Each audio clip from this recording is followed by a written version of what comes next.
This video talks you through completing tab 5, Prioritising by Feasibility, in the Adaptation worksheet. This has a corresponding written guide in section 3.6 of Adapt to Survive. Now, completing this tab, Prioritising by Feasibility, requires the most work of all these tabs. Determining the key qualities of each of the adaptation techniques has been left for you to complete, because this will vary greatly depending on your site and your specific situation. For example, unblocking drains might be a quick task, but maybe you have a particularly large site. Perhaps you outsource this activity, or you currently don't have any service providers that do this, meaning more work and resources needed to carry out the task of ensuring that all of your drains are maintained and unblocked. A few rows have been completed for these examples here, which I'll go through, but you might disagree with the qualities assigned, in which case please feel free to change them. So the process for filling in this tab is as follows. Make sure all of the adaptation techniques and their categories in column A and column B correspond with the work that you've done, remembering you might have made changes to these or added extra techniques you've written yourself in the tab 3, Existing Resilience Checklist. Ensure these are all complete. And then use column C through to I to fill in some different aspects of the adaptation technique. The first three are adaptation techniques a one-off action, an ongoing activity, or requires carrying out regularly. So, for example, something like creating safe and desirable walkways and cycle paths between public transport and your site might be considered a one-off action, whereas something like disseminating a communication plan, something that really should be ongoing to make sure that public stay healthy in a severe weather event, that's much more of an ongoing action. Whereas something that needs to happen regular but is not necessarily ongoing is something like assessing your potential fire hazards, which is something you probably do every set amount of time, every month, every 2 months, every year, for example.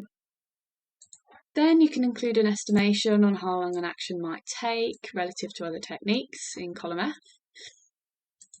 So again, some examples are something that might be ongoing, something that might be a quick win is something that you probably really want to consider emphasising. So, for example, looking at whether there are nearby sites that you could share assets with, maybe setting up a forum or a regular communication with neighbouring buildings that you might be able to work with might be quite a quick action compared to something medium or much longer, such as creating those safe walkways that we talked about.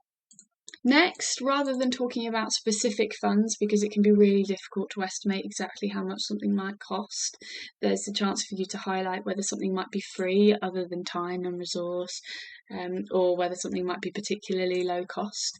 And then there's also a section which is available here, funds required, that allows you to make some notes on potential things that might be considered. For example, when we're talking about tree planting, there might be free or cheap options available through NHS forests, or perhaps even how you might use volunteers to help carry out or fundraise for a project, or when a technique is a cheaper method than another technique listed but achieves the same goals. For example, having draft excluders around windows, or does a similar task as installing double glazing or triple glazing, but is a cheaper option. Next, using all of the information, you can assign an estimated level of resource required in column J between 1 and 5.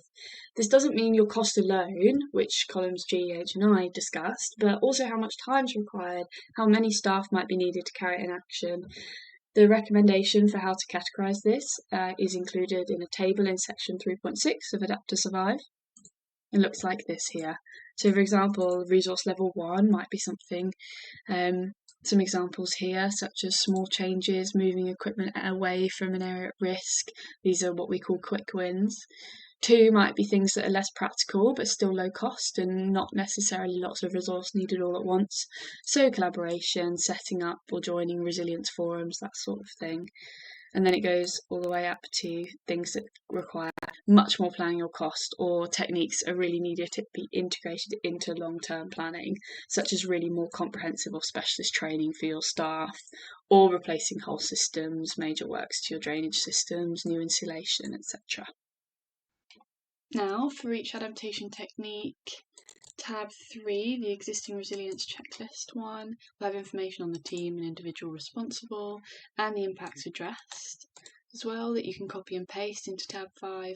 You can also use the column in the information in column F in tab 3 to include notes on the existing barriers. So using this, the reasons that you haven't carried something out perhaps, to fill out column L, the current barriers, to carrying out an adaptation technique.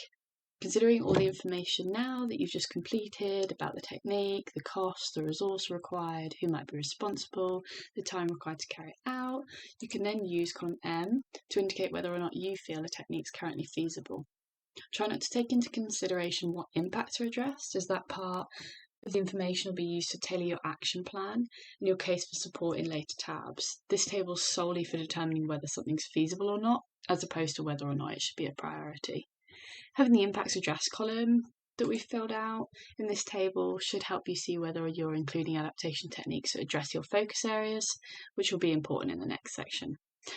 Then finally, column O, other qualities of the technique, is included to give you a chance to come up with some other ways to categorise these techniques. Some examples could be a technique that requires collaboration, a technique that requires integrating adaptation into existing requirements, something which also contributes to net zero, for example.